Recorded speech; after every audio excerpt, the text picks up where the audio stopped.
evening, and welcome to the Dreary Midnight Podcast. My name is Lisa, my pronouns are she, them. My name is Celeste, my pronouns are she, her. And today, we're going to open with a very long quote, but it's really cool, so I love it. So this is from a book called Tutankhamun, The Mystery of the Boy King by Zahi Hawass. At the time of publishing it, he was the director of excavation at the Giza Pyramids and the Valley of the Golden Mummies. So, the quote. The Valley of the Kings is a special place for me. I worked there in one of my first jobs as an archaeologist. During this time, I stayed at a hotel owned by a man named Sheikh Ali, 4 miles away from the valley. His family, the Abdu al-Rasu family, has lived on the west bank of Thebes for many generations. Some think that they have lived there since the time of the pharaohs.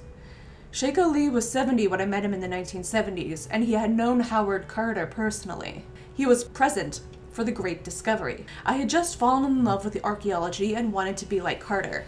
To try to understand how he felt, I wanted to be alone in the valley. So, one night at midnight, I left the hotel. First, I climbed up the cliffs to see the spot where Sheikh Ali's family had discovered a group of royal mummies in the 1800s. I continued over the cliffs to the Valley of the Kings, where I wandered until dawn. I could feel the magic of the shadows that surrounded me and sense the mysteries that were still hidden from view. That night, I stood alone in front of the tomb of Ramses VI, who ruled Egypt 200 years after Tutankhamun. This tomb lies near the entrance to the valley. The workmen who built this tomb lived at Deir el-Medina on the other side of the cliffs. Each week they would come to stay in the valley so they could work hard on the king's tomb, and each weekend they would return home to their families. The workmen didn't know it, but they had built their weekday huts above the spot where Tutankhamun was buried. No one, not even thieves, thought to look under the workers' huts for a tomb. This saved King Tut from robbers for more than 3,000 years, until Howard Carter came along. So tonight, on the Dreary Midnight Podcast, we're talking about the life, death, and curse of Tutankhamun. Let's get into it.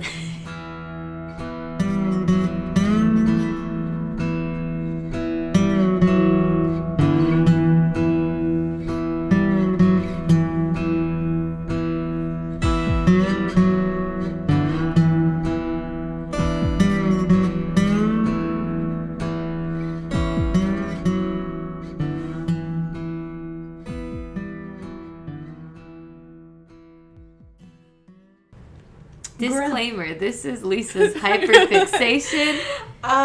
So they will be very excited throughout this entire episode, which will make it very fun. There's a lot of like, what the fuck in my notes, just because it's like, oh my god, things are old. I think I might have accidentally sent you the, in the text I sent you about like how old this stuff is. It's okay. I have a very short memory span. Yes. So a little bit of groundwork, just ancient Egypt in general. How old do you think ancient Egypt is? Very old. Very old. But if you have here's the thing. Yeah. Ancient Egypt, I know, isn't just like, it spanned for a while. Yeah. So as old as I think, it's probably got to be way older than that. So, first king of the Old Kingdom, what year do you think that was? You're putting so much faith into me. I don't even know. It is probably older than the number you're thinking, so just shout it out. I'm going to say 3000 BC. That's actually quite accurate. I am smart. Yeah, of course. But the first known unifier of ancient Egypt ruled around the time of 3000 to 3200 BC. Just as like time scale for how old things are, that's still 500 years before the Great Pyramid. What the frick balls? Yeah, so it's the same distance. You probably heard this statistic. It's the same distance between, it's a longer distance between Cleopatra and the Great Pyramids as it is between Cleopatra and the iPhone. By a scale of like 400 years. And I could see that. It's like 2,100 years between Cleopatra and the iPhone, and like close to 2,500 years between Cleopatra and when the Great Pyramid was actually finished. And Tutankhamun was right about that midpoint in the 1300s, low 1300s BC. Okay. Yeah, it's a long time. Yeah. That is a very long time. Yeah, and I said the Old Kingdom earlier because ancient Egypt, because it's so long, is kind of divided up into, like, there's the Old Kingdom, and then the first intermediate period, and then the Middle Kingdom, and the second intermediate, and then the New Kingdom, and the third intermediate, and then other things, and Romans and Greeks and a bunch of other things. Cleopatra was Greek. Yeah. Cleopatra was Greek. Is the other. That's why I figured she's not that ancient, because I know that whole thing happened fairly recently compared to. Yeah. I mean, these things were ancient to the ancients. Yeah. Aren't you amazed that humans have been able to be around for so long? Yeah, and the other wild thing is that Narmer, there's like a palette of Narmer, and it's got literally the first historic object ever. And what I mean by that is, like, it's the first object that has any sort of narrative text about the past on it. It's the oldest thing that we know was telling a story about the past. Okay. So it's like this little... As opposed to, like, a folklore or the present. Yeah. And it's wild. It's so wild because of that. Yeah. So it was a polytheistic society, obviously, for most of the ancient kingdoms. Often pharaohs were seen as favored by one god or another. In the 18th dynasty, where King Tut was ruling, it was Amun. And so a lot of their names have Amun, like Tutankhamun and Amunhotep. Got it. That makes sense. Pharaohs are seen as sort of a demigod tier level of power. Okay. They're responsible for communicating with the gods, maintaining their comfort, but they're usually not officially deified until after death, if they're going to be deified. Not sure how often a pharaoh tried to break with that tradition, but the one we're going to discuss a little bit today was Amenhotep III and Amenhotep IV. Were pharaohs always deified, or just sometimes if they're like a really good pharaoh? Or what was the requirements for that?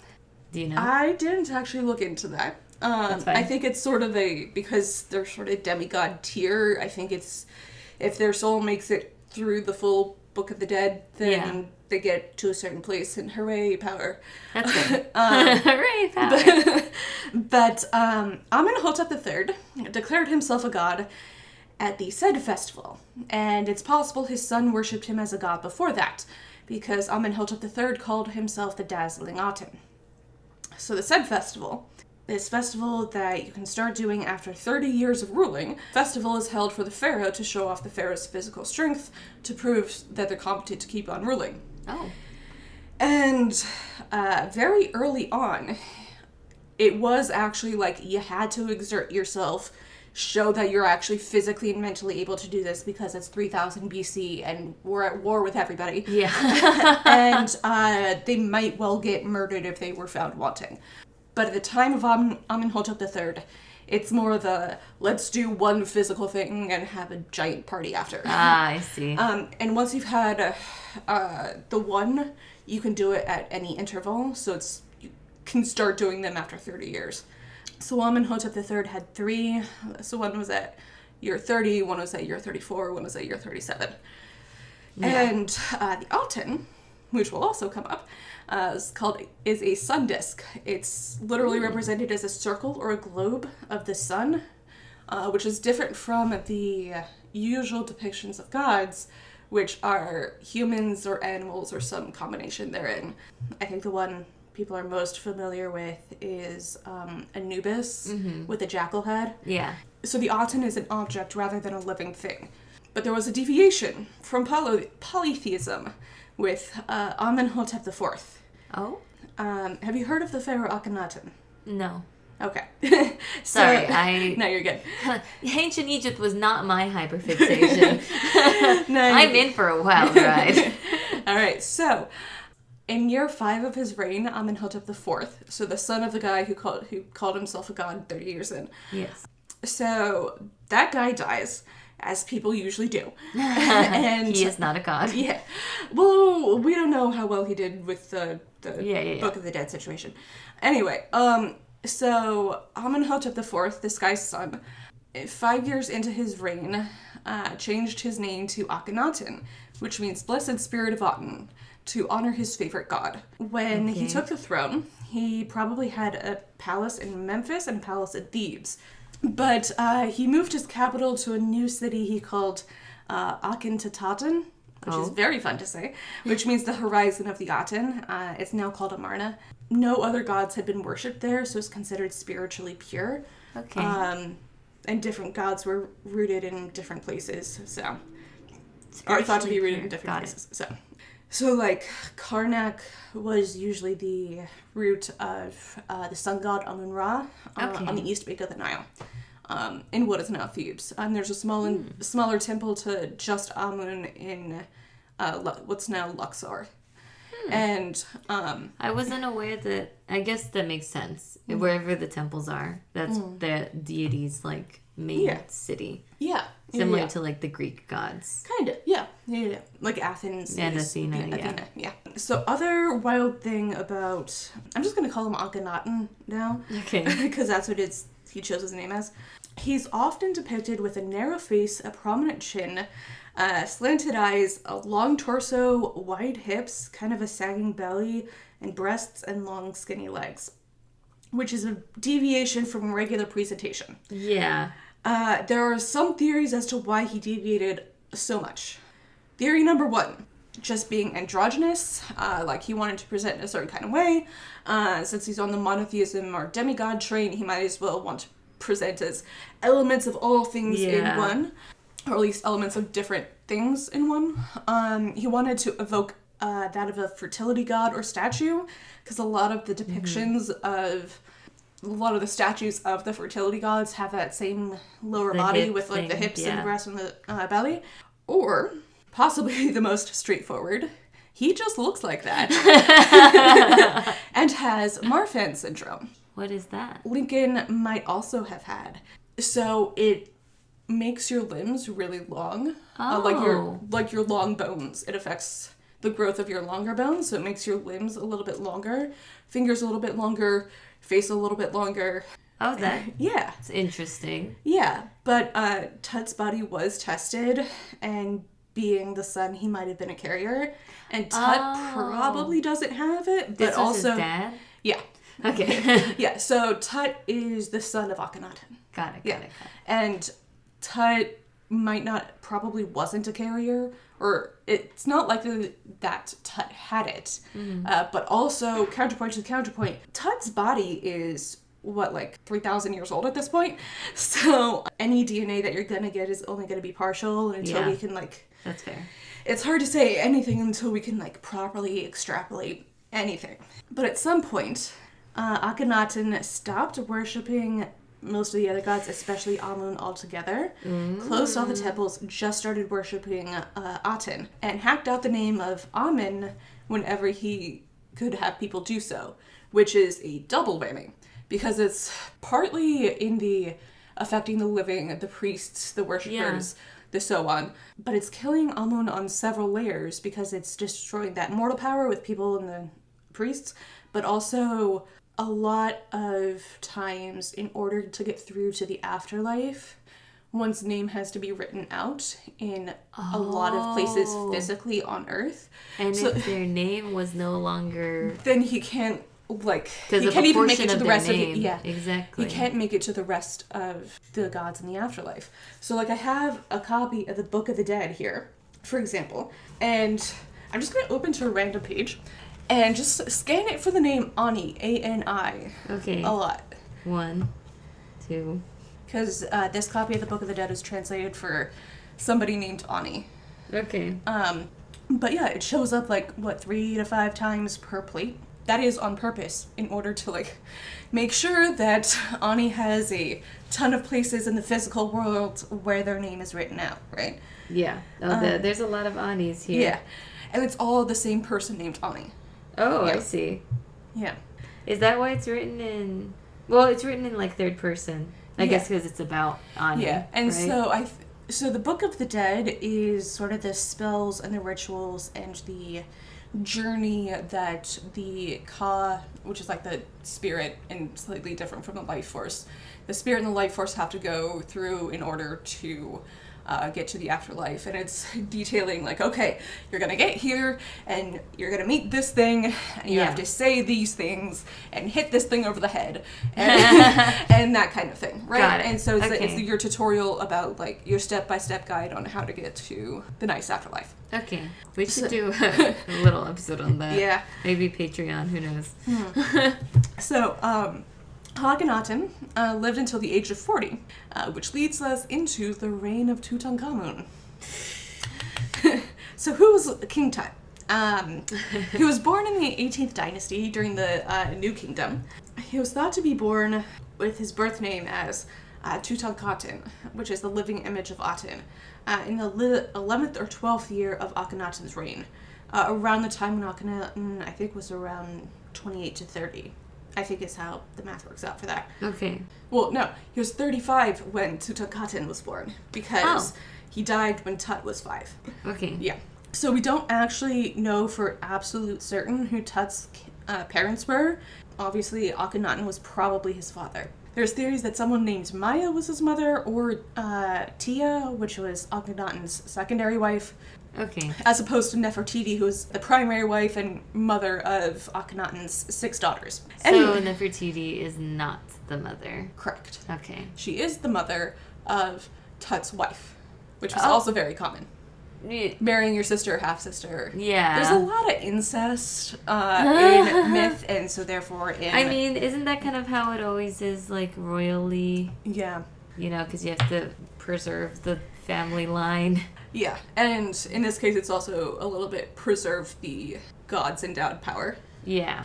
Anyway, again, Akhenaten died when Tut was about 5. There are theories about his death, which I don't have time to get into here. It's either Marfan syndrome or murder. You know, the two extremes of reasons to die. You know what? Considering he was, like, shutting down everything and putting people out of their livelihood and all this stuff, I wouldn't be surprised if it was murder. Yeah. Next up on the Ancient Egypt episodes. Ancient Egypt True Crime Edition. Oh my god. Anyway, so there are theories that either Nefertiti or Smenkhare, which was either a son or a brother of Akhenaten, one of them took over. Either way, whoever was ruling immediately after Akhenaten died when Tut was about 9, which means that when you say the boy king, that's really accurate. Remember that there was a freaking cartoon on, like, Discovery or something. It was about King Tut, but as, like, a zombie. Do you remember that cartoon at all? It's like okay, I'm gonna look it up. Okay. But anyway, so since Tut was 9 years old, commander of the army acted as a regent. His name was Horemheb, which is all of these names are so fun to say. And I found it. It's called Tutenstein. Tutenstein, and it was on Discovery Kids. Okay. From 2003 2007, and I just have a memory of watching that, and that was probably my first exposure God. to King Tut. I was like, he's a kid. He was a kid. Yeah, that makes sense. So anyway, sorry to make the Egypt lover in you cry. No, that was an eyelash. Oh my god. Anyway, Lisa is tearing up at the thought of somebody taking. It dead ass is an eyelash though. Oh my god. Anyway, so Horemheb is the regent. Okay. And Tut is either already married or is about to marry his wife. Wait, how old is he? Like 9. And he's getting married already? Was that normal? He's the pharaoh. Okay. Yeah. So that was normal for, like, pharaohs? Do you know if it was normal for, like, other Egyptians? Probably not. I mean, marrying your sibling is also not common for other Egyptians. That's also true. Because it is very much a preserve the seat of power kind of thing. So the wife is Anksenpaaten. There's 2 A's. And that was normal, to marry your half-sister. How old was she? Do you know? So she was the third of 6. So I think she was a few years older than him. Probably in like her preteens or yeah, something. so like 11, 12. So at the coronation, when he's finally old enough to get crowned, there were a bunch of different crowns, but the main commonality is that they all have a cobra in the front, which represents the goddess Wadjet, who's the goddess of Lower Egypt and the protector of the king. And Upper Egypt was protected by the vulture goddess Nekbet. And when we say Lower Egypt and Upper Egypt, yes. Lower Egypt it's in relationship to the Nile. So the Nile runs south to north, and so Upper Egypt is the southern part, and Lower Egypt is the part that's closer to the Mediterranean. Okay, that makes sense. And the whole thing about living in Egypt is like everything is about the Nile. Ancient calendrics, it's all about when the Nile is flooding and the Sirius star. Well, that's their main source of water, and water is a precious commodity. Yeah, and it's especially in the desert. And one of the other books I was listening to on this, it's sort of like, yeah, they're not desert people. They're not going into the desert. The Nile floods every year. Oh, yeah. And it's a very nutrient-rich soil. And so their calendar is based around, there's 3 seasons. Season 1, around New Year's, is when it's flooding. Season 2 is the planting season, and season 3 is the dry season. Okay. So it's like, it's surprisingly accurate as well. So like, within a day or two over the course of 3,000 years. Mm-hmm. So it's wild. Oh, dang. That's really cool. Yeah. I wonder if it's still... I haven't been to Egypt. Same. Modern Egypt. Same. I haven't been to ancient Egypt either, actually. I should probably mention that. Get on that time machine, Celeste. Oh my god. I'm working on it. They're expensive. Yeah, I know. At Doctor Who, can we be the companions? Anyway. I once wrote... How much am I gonna... Like... I once had like a little like fanfic thing with my friend from DeviantArt of us, like if we were the companions for Doctor Who great. And what adventures we would go on. Nice. It just seems cool. But I've been rewatching it, and it's a lot more perilous than I remember. Yeah. And I don't know if I would really want to be a companion. Yeah, because like... Very dangerous. Yeah. Because again, spoiler alert, King Tut's dead. But he died at 19. Right? Oh, that's a lot. Well, he was young, but considering childhood mortality... And one theory is that he died of a leg injury that got infected. Oh, yeah. But, amazing how many people just died of infections that nowadays are... Yeah. He had a crook and a flail, which is like, you know how in modern coronations, like with King Charles, he had the staff and he had the ball? Yeah. Tut had the crook and the flail. I don't know what the ball actually is. I just say what I see for that. But the crook and the flail was that he's a shepherd to the people and a strong leader. How cute. But it's wild, and it also just shows how young he was when he was... Coronated? When he was crowned or coronated. Email us for what the actual verb is. I was about to say sworn in, but you know. But they all mean the same thing. Yeah, but it's a child-sized crook and flail that was found in his tomb, because when he was actually crowned, he was going to be about 9 to 12, right? Oh and so you're still using the mini-sized things for a lot of things. I wonder if they made those specifically for him, or if they just had them on hand in case there was a child who, came into rule. Well, I wonder then if it's not a bit of both, where, like, I don't know how sacred these were, so I wonder if in the boxed playset of all the royal kids get to play with a ball and a paddle and a crook and a flail and like a couple of other things, you know? I wonder, there must have been, just like with every object, there's probably like replicas, and then there's probably like the actual thing that part. you say you were handed and you say the words and you get your crown. If he was buried with them, does that mean every pharaoh kind of got their own? Presumably so. Presumably so. Child-sized. There were 5 names for Egyptian kings, but the 2 that are relevant are his birth name and his throne name. His birth name we've gone over is Tutankhamun. His throne name, Nebkepurure is his throne name. But he eventually changed his birth name to Tutankhamun from Tutankhamun. Because, and his... yeah, and his wife changed her name to Ankhsenamun from Oxenpa'atun. Okay. Because 2 years after the coronation is when they're officially bringing back the old religion, full polytheism. Or maybe the regents made him do it. Maybe the old Amun priests made him do it. I don't know. It's 3,000 years ago and he was like 12. Yeah. So, hard to say. That's all of the backstory for Tut and the time. So he was coronated around 11 or 12. He ruled until he was 19. Yeah. So that's not a very long reign. Correct.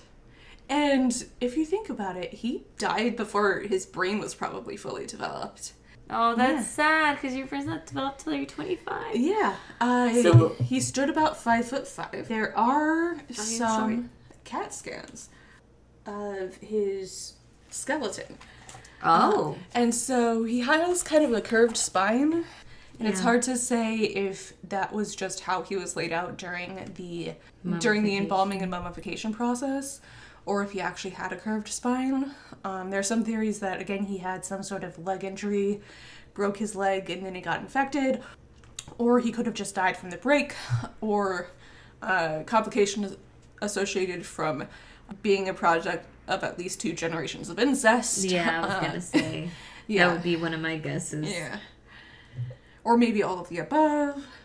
Hard to say. Well, if you also... Okay, so the thing with inbreeding and stuff is your immune system gets messed up, so even small injuries or small diseases, like, you're more susceptible to them. But like even then, so here's another really cool image that I'll see if I can pull up a link for, but in the book that I got from the library, it's this 3D image made from a CAT scan, which shows a slice of Tut's skull.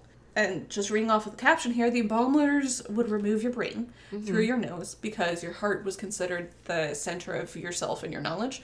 And apparently there's still some material stuck near the nose. Oh my god. I don't like that. Fair enough. I mean, it's weird to see. But again, the heart was considered the center of your soul and of yourself and of your knowledge.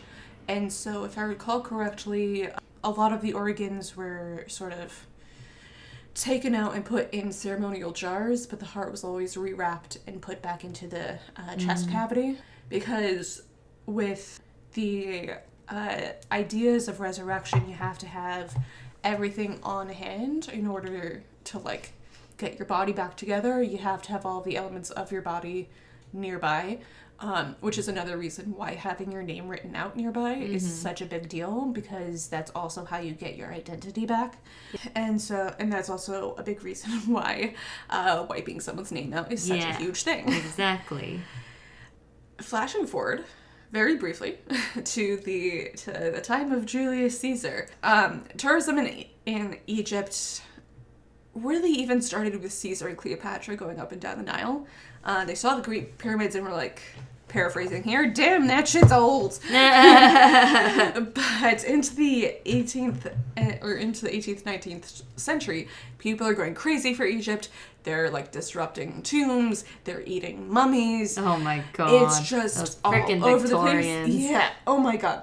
In the 19th century, there's a lot of, like, digging into pharaohs, literally and metaphorically, and mummies, and eating them. You said eating them twice. Yeah, it's a lot. But just gotta really reiterate, they ate people. Yes.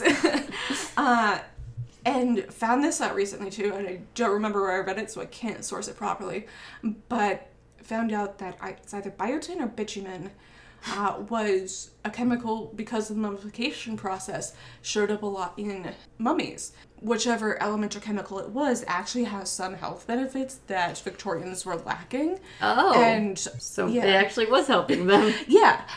Kind of wish that they didn't have to eat people to get it, but you know. Yeah. Also, fun fact, honey found in ancient Egyptian tombs It's still edible. is still edible. Yeah. Honey doesn't go bad. Yeah. So, the discovery of King Tut's tomb was kind of the last big hurrah in a number of ways. So this is 1922. Howard Carter is the archaeologist that was leading this expedition.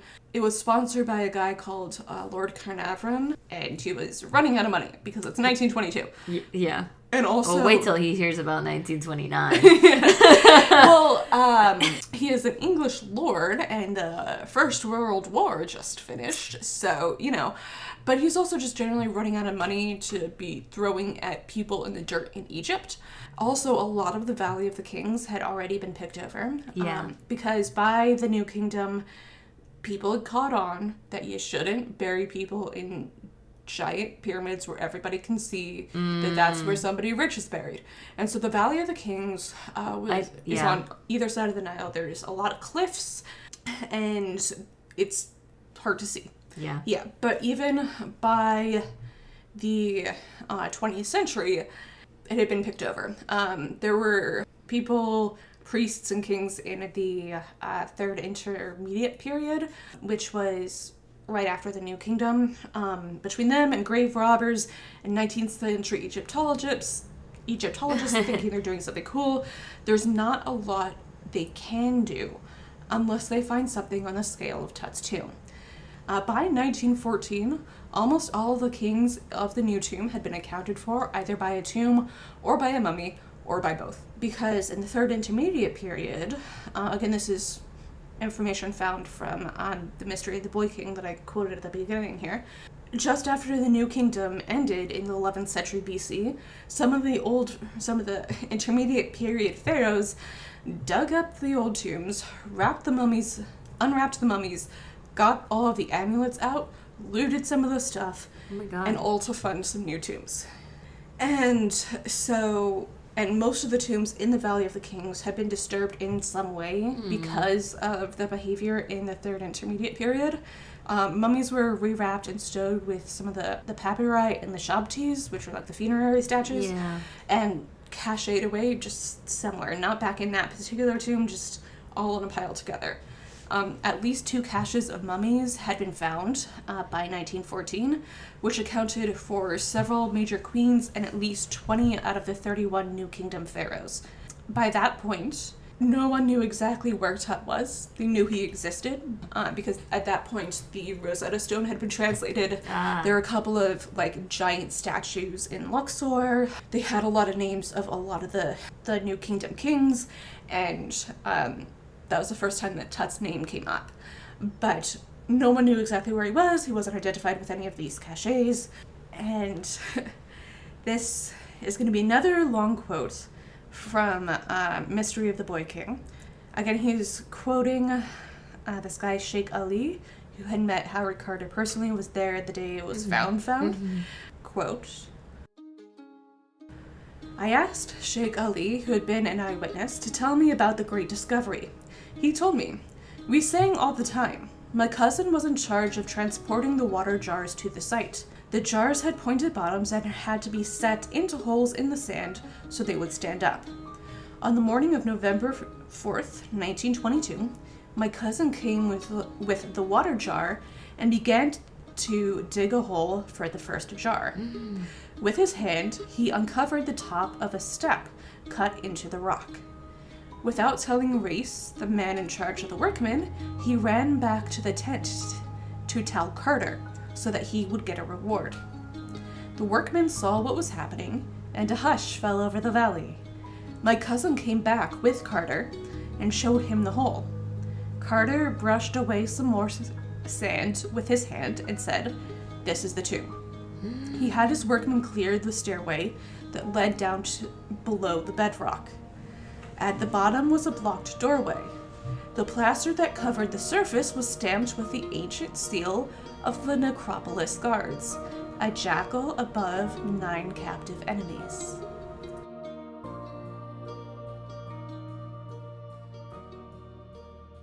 Oh. And part of the reason this is such a big deal is that it's the only one to that point, like, seal still on. Oh my god. Because, think about it, right? It's 1922. King Tut was buried in the low 1300s BC. It had been a little over 3,000 years. And it was found because someone put their water jar down. Oh my god. Seal on because of a water jar.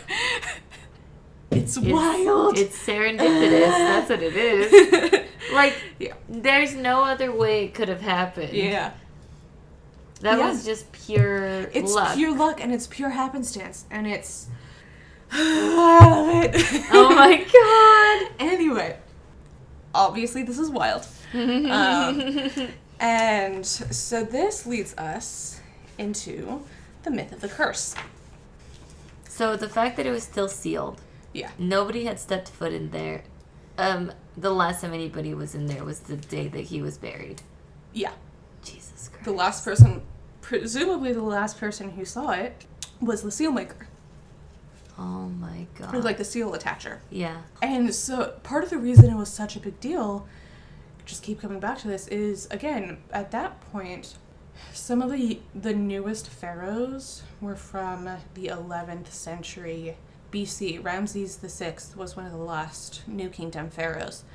And so they'd had almost 3,000 years, between, 3,000 and 5,000 years of grave robbers and other pharaohs that felt like it was okay to steal stuff, and just so many other things that lots of traffic. Yeah, like, and in the scale of pharaohs and global impact, Tut wasn't like a huge player, right? Like, he died when he was 19.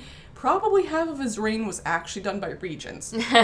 So when I think of, like, big players in the ancient world, it's like, it's the unifiers. It's Ramses. It's Nefertiti and Akhenaten. It's Hatshepsut, who was one of the first women to rule as pharaoh rather than as queen.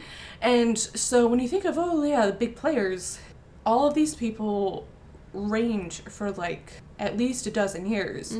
Most of them, I think, were able to get to that 30-year mark for their first Sed festival, right? Yeah. And Tut didn't. Yeah, no. And because the seal was still on, part of the reason this is such a big deal is because it's still intact. So he has all of his shabtis, he has all of his papyri, he has his entire, 7-layer coffin. Oh my. Everything is there. And it's an example of a New Kingdom tomb with everything still there. Yeah. Right? Dang, that is so valuable. Yeah. And I think for a while he was thought to be a bigger deal than he was. Oh. Because everything was still there. And Yeah. It's like, no.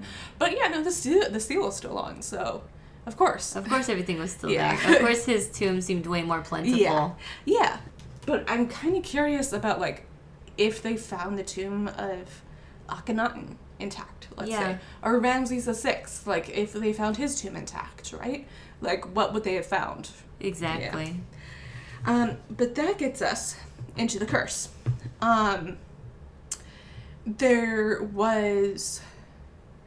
The rumor of the curse is a combination of really bad luck and a British Gothic novelist called Maria Corelli. Ooh. And according to Maria Corelli, there was an inscription on the tomb that says, "Death comes on wings to he who enters the tomb of a pharaoh." I've heard of that. Which is a very Gothic novel thing to say, but didn't actually happen on the king, I figured. So that's the sort of the Gothic novel part of it. And then the other part of it was just really bad luck. Oh. So, again, this was sponsored by Lord Carnarvon, who was English noble. And so... This expedition where they found the tomb. The tomb, yeah. So they... the first weird thing that happened, on the day of the tomb opening, Carnarvon's pet canary was eaten by a cobra. Oh no. The cobra, protector of Lower Egypt, right? And the pharaohs. Truth is that even though Carter had a pet canary, he gave it to a friend to watch, and she gave it alive to a different big manager. Canary wasn't even present at the time of the death. Apparently, so Lord Carnarvon did sell exclusive press rights to the dig to the Times of London, and left all the other media just out of the loop. And so being kind of out of the loop meant that a lot of times they had access to other information, or had to make up the other information. So also, it's like these newspapers needed something to write about. Yeah. And helped along by one Arthur Conan Doyle, author of Sherlock Holmes. And he said that nature spirits called elementals, they guarded the tomb, and they must have taken vengeance upon Carnarvon for disturbing it. Yes, a fiction writer is a very... Between Doyle source. and Corelli, like, you got everything covered for the potential thing, right? There's also rumor that Carnarvon's dog howled and died at the same date and time that he did. And so Carnarvon had an unfortunate death. He died shaving, was bitten by a mosquito, got some sort of blood poisoning. West Nile virus? I don't know. And he died in a Cairo hospital. And apparently when they unwrapped King Tut, he had a facial injury the same as what Carnarvon's was.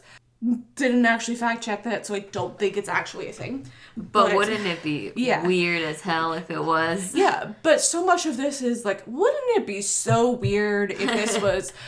But so much of the curse is based on the wouldn't it be so weird type of thing. Yeah. Is that how he actually died? Think so, yeah.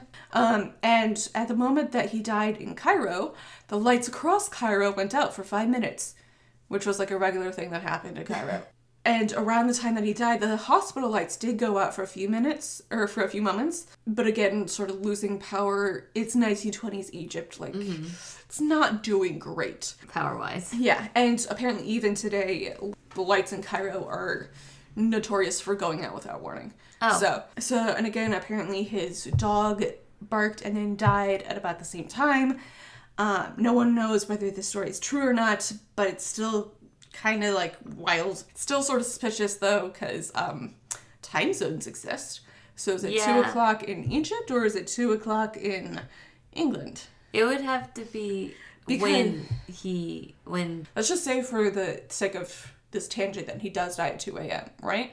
Does the dog die at the same moment just in England time, so therefore earlier in the evening? Or does the dog die at 2 a.m. England time, which is actually a couple of hours later? I would assume that they weren't accounting for time zones and they intended for the dog to die at the same time as him, which means the dog would have died earlier. However, I don't know if that's even a thing that happened. So at this point is just a lot of rumors about stuff.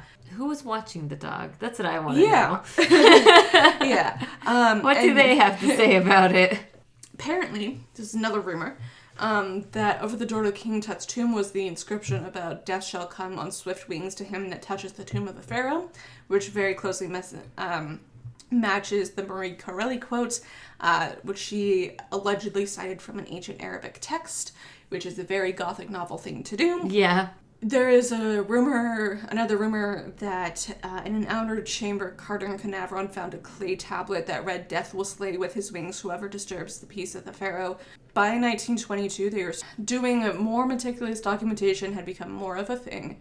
It still wasn't up to like the standards it is today, but they were still at least taking a log of everything they found as they found it. Something like this does not show up in the logs at all.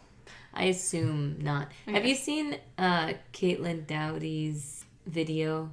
Oh no, it wasn't Caitlin Dowdy's video. Oh, I think she has an Egyptologist on there at some point. Yeah. But I'm thinking, I'm getting mixed up. Yeah. I'm thinking of, have you seen Rachel Maxey's video of she has an Egyptologist come on and talk about The Mummy? The movie The Mummy? I haven't. And she basically just debunks a bunch Yeah. of those, like, curse things, you know? Yeah. That happen in The Mummy. And, like, Yeah. what Egyptians would have actually believed. Yeah, yeah. No, it's fun. I saw that for the first time recently, and it's even from one semester of ancient Egypt history, one semester of archaeology. You saw The Mummy recently? Yeah. Most I know, people I'm have like- seen it in, like, when it came out. Yeah, and I was not one of those people. You know what? It scared me when I was a kid. Yeah, and I So- was a wuss, so I didn't see it. I was very scared of it, and so I didn't see it all the way through.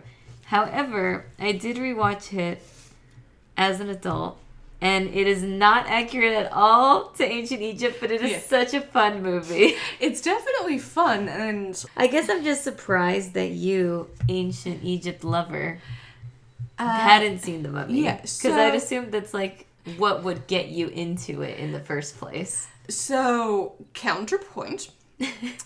I am a wuss and was very self-conscious about that. Back to cursed franchises, apparently.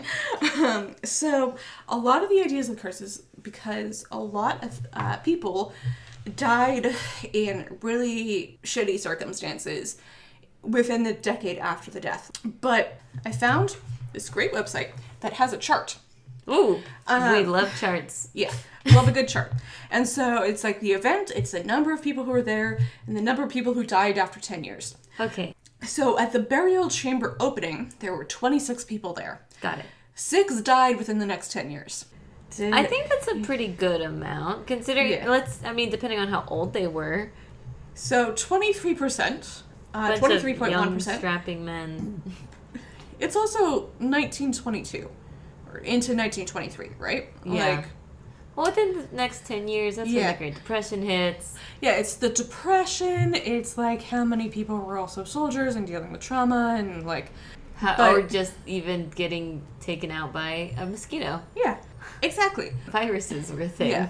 So, When but this is where it when gets was the influenza epidemic?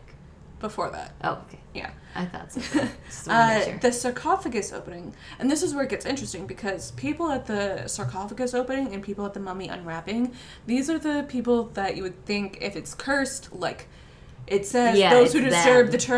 the tomb of the pharaoh, disturb the pharaoh, whatever. Yeah. These are the people that you would think would Would get be hit the the hardest curse. because like if the curse expands from the tomb, these are the people that are going to These get are hit the the people hardest. who are going to be stuck in their mummy style. Sorry to keep going back to that, but Yeah. Brendan Fraser's treasure. He is shout out at Brendan Fraser. Sarcophagus. So there were 22 people who were there when the sarcophagus was opened. 2 of them died after 10 years. That's not a lot. Yeah. So have the handy calculator up. That is 9%. And 10 people were present when the mummy was unwrapped. Okay. How many of those 10 people do you think got cursed or died? 1. 0.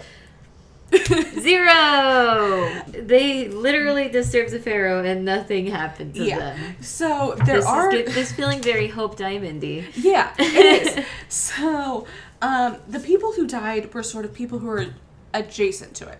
And we're going to circle back to our best friend, J.W. Walker, in the book Cursed Objects. They get to the burial chamber in 1923. They found the body and 5,000 other items, including the gold mask and the coffin and all these other things. Quoting from J.W. Walker, the list reads like the lyrics to Jem Carroll's People Who Died. So, after Carnarvon, there was railroad magnate George J. Gold. He visited the tomb and he got pneumonia. Oh, okay. It's 1923. People get pneumonia.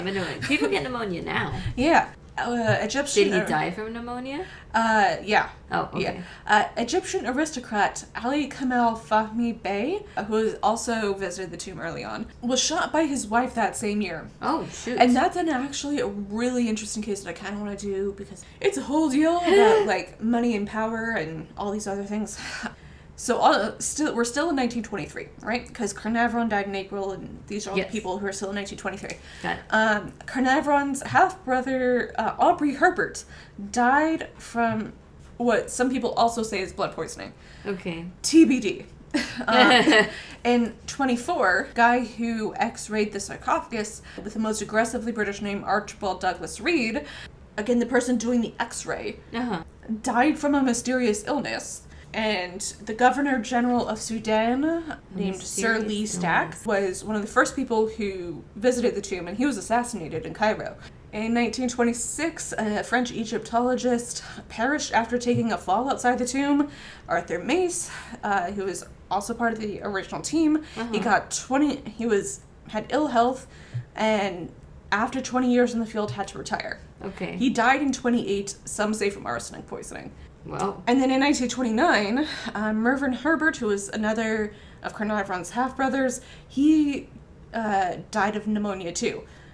Maybe people just get pneumonia and take falls. I don't know all of these people's life, but like at a certain point, pneumonia. It's pneumonia. Exactly. Like, it can kill you. Yeah. And it's 1929. Yeah. No, that's fair. Yeah. A lot of people died back then, and they weren't related to curses. Yeah. Content warning for these next two. Oh, no. For suicide and smothering. Oh, that would be a very hard way to... Yeah. So Captain Richard Bethel, who worked with both Carter and Carnarvon, died in bed under suspicious circumstances. I think he was smothered to death. And a few months after that, his father committed suicide by jumping out the 7th floor window. And the note stated, "I can't stand any more horrors." You know what other horrors you could also not be standing? The Great Depression. Yeah, and a lot World of War people I, committed and suicide everything, and during all of that. Yeah, and it's just sort of bunch of things. And you know who didn't die in the ensuing decade? Who? Howard Carter. Yeah. He died at 64 of Hodgkin's disease. And this again quoting from J.W. Ocker, his grave bears an inscription taken from the wishing cup of King Tut, a chalice found in the tomb. "May your spirit live, may you spend millions of years, you who love Thebes, sitting with your face to the north wind, your eyes beholding happiness." And that is all I have. Signing off, All right. King Tut's #1 fangirl. All right. Follow us on Instagram, King Tut, and also everybody else, at Dreary Midnight Pod. If you like what you hear, we'll be doing some bonus content. Patreon.com/drearymidnight. Send us an email, questions, comments, concerns, corrections, show ideas, drearymidnightpodcast@gmail.com. And with all that said, once again, don't eat mummies. Don't eat mummies, and don't do grave robbing. Don't Just do it. don't do that. Just don't. It's not great. It's not worth it. No. You might get cursed. Yeah. And safe travels home on this dreary midnight. Good night. Good night.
With all that said, Wow.